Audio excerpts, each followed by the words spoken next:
let's move then maybe to some scenes that we do have regarding someone that has been raised from the dead. So we don't get anything regarding the description of the moment of Jesus' resurrection. We get that empty tomb moment. And then we get stories in that period where post-resurrection, before the ascension, we get some appearances, some activities of Jesus. He's not just hanging out the whole time though, right? He comes and he goes. And one of the most famous scenes from this has to be the Doubting Thomas scene in John 20.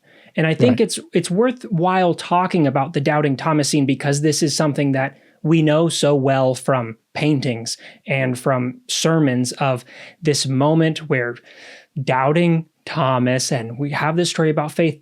But I want to ask the question of what the real focus of this scene is. Is it about Thomas's faith, or is it about, as you mentioned before, a physical or a spiritual resurrection? And it can be both. It can be a blend of both. But it feels like we normally read it one specific way.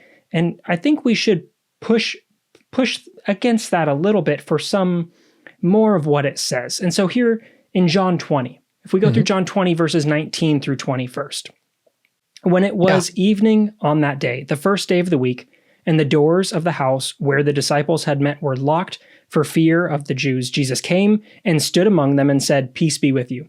After he said this, he showed them his hands and his side. Then the disciples rejoiced when they saw the Lord. So this is that first appearance. And this is the scene that Thomas isn't at. And so I think we need to start first with what's going on with the appearance, because we're about to get into Jesus is a very physical resurrection moment, but doors are locked and poof. Yeah. So it says here that they're up there, the doors are locked, and yet Jesus just comes and stands among them.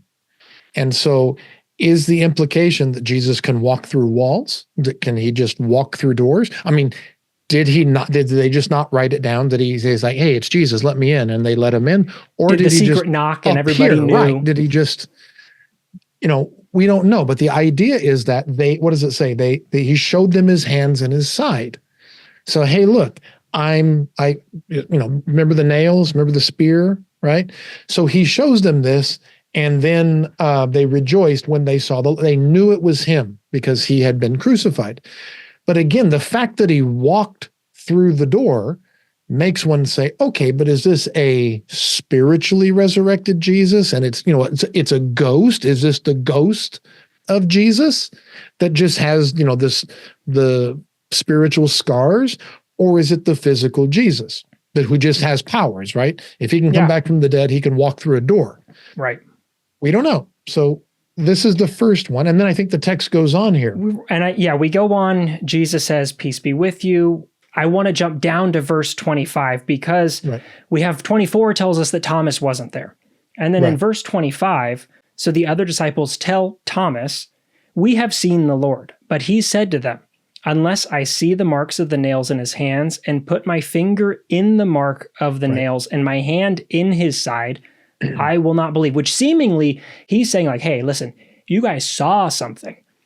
But if you're just seeing something, that's different than feeling something. I need to, and whether this is in or on here, the Greek can kind of go either way. Like, because sometimes we've got on the one hand the problem of, has Jesus had any healing that's occurred? And one of these things that gets brought forward here is that the idea that there needs to be some healing. Galen knew that dead bodies don't heal wounds. Once the blood stops pumping, healing can't occur. So if Jesus shows up and still has these gaping wounds, we've got a problem with that live Jesus. So some want to look at this and say, this just means on, because if it's in. Yeah. And I always have a problem when people try to apply very natural physiological rules to miracles. The guy died and he's coming back from the dead, but his blood didn't coagulate properly. Okay, guy came back from the dead. It's a miracle. This isn't what typically happens. So all the rules are out the window, right? Let's not try to apply, medical rules to a guy who just walked through a door. Right? This doesn't work. But you're right about the Greek, in or on. But what the point is he wants to touch. Yes.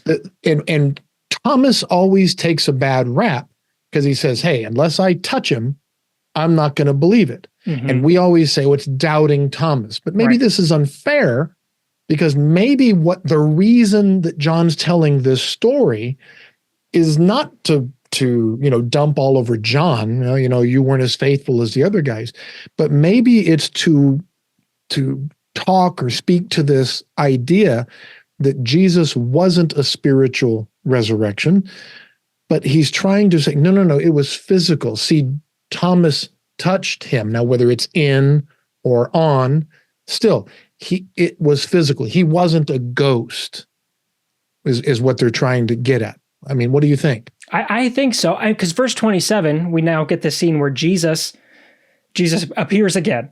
He does this, doors are shut, round 2. Yeah. I did it before, Thomas, I'm going to do it for you too. And he tells him, put your finger here and see my hands. Reach out your hand and put it in my side. Do not doubt, but believe. And following up on this, verse 29 also tells us, blessed are those that believe but have not seen. But preceding this, right, that part I think is what gets latched onto, that we've got this faith aspect here, which goes great with a Paul reading of the faith and things unseen. But here, it does feel very much like the intention. Thomas's doubting serves as a tool to foster the physicality, because the other disciples seemingly aren't pushed into the position of they need to touch. They're content to see. They saw Jesus, they don't ask to touch. Okay, but let's double down here, and we need a physical resurrection. Thomas, not there. He can ask then to touch, and that lets us bring in some faith aspects, but also drive home the point that Jesus able to do miraculous things with the walls and the door here, but can also just show up if he wants. Yep. But physical. Sorry, go ahead. Is physical, you can touch him. Right. The other question we need to ask is, why Thomas?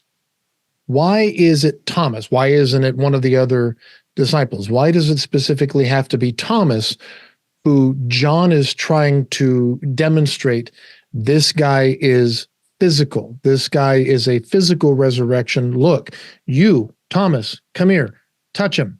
Why is it him? One could argue that this is in response to one of the Gospels that didn't make it in to the canon, that we argue that is a Gnostic text, right? The Gospel of Thomas. Mm-hmm. And maybe this is I don't want to say a shot at Thomas, but maybe it's a way to insulate against this, right? There have to be a lot of things in place, right? Including the dating of the Gospel of Thomas and a knowledge of this. But it could be, given the dating of the Gospel of John, if you say John is a little later and Thomas is a little earlier, and that Thomas was popular and he believes in this Gnostic, it was all a spirit. Maybe. Or it could just be Thomas. But we have to also ask the question of, why was it Thomas and not one of the other disciples? And there's a great comment here from Festering Boils, convenient enough for a resurrection title, about Matthew does say, this is in that ascension scene in Matthew, or ascension, not ascension, that Matthew tells us that some people, they see Jesus, but there is some doubt. But Thomas, in John's version in this room, gets singled out as, maybe it's this intercommunity infighting of we're trying to position somebody else. But that faith aspect, it's there. There's definitely it talking about doubt, and it's talking about faith in this scene. But to read past the physicality aspect not only seems to read over some very important stuff in this scene, but to read over some other details in the other Gospels as well, regarding Jesus and food that I think we need to talk about too, because there's scenes where Jesus is a part of meals, but then also scenes where Jesus is eating himself. And I think let's start maybe with one where he's a part of a meal and another identification question here, and then go to one where he's eating himself. And for these ones, we're going to be talking about Luke. Yeah, while you pull up that verse, it's important to remember that there was an active debate early on over Jesus, the nature of Jesus's resurrection. And this is because I believe there was a debate within the text over the nature of Jesus's resurrection. I don't think everybody agreed.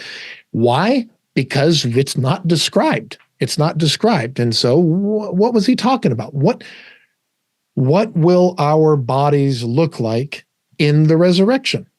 Right? Because you have these, when I teach my classes, I take this poll in the class. How many of you, if you were going to take a poll in the street, what happens if you're a Christian? If you polled 100 Christians, like Family Feud, right?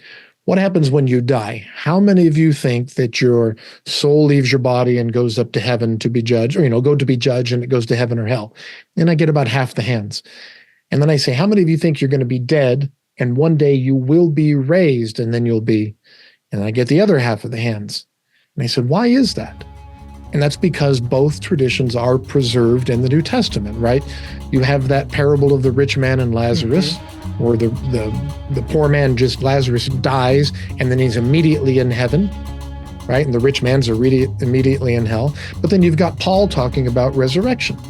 These are both preserved, and they're not necessarily compatible.